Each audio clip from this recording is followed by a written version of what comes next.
Plans are coming together to build a permanent memorial to the victims of the Pulse nightclub shooting.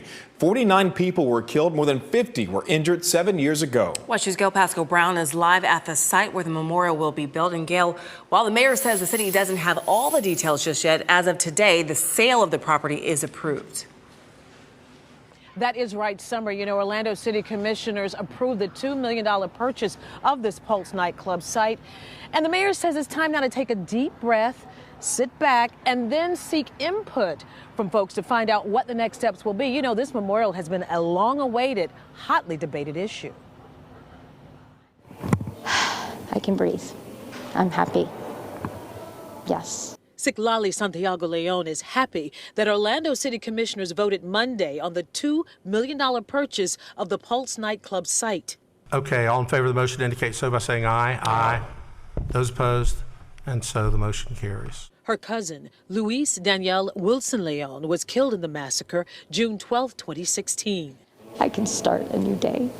The collective sigh of relief is everything, isn't it? Yeah. I know. I just want to say, you know, I'm thankful.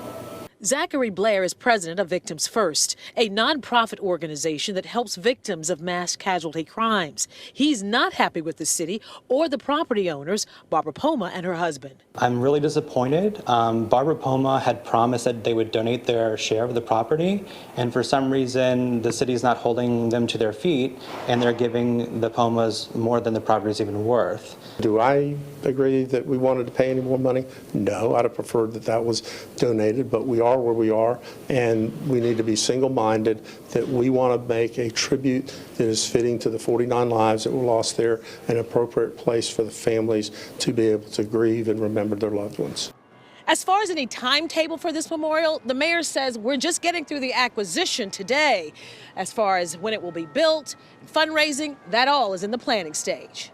To pay for it all, the mayor says he doesn't know if the city will form another not-for-profit or seek other means of fundraising.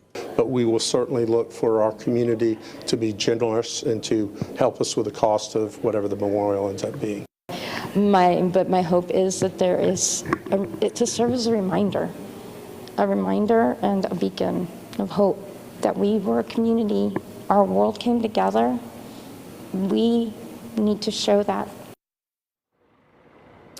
Now, by the end of the week, the sale will be finalized and the city will own this property. I'm Gail Pascal Brown, live in Orlando for WESH 2 News.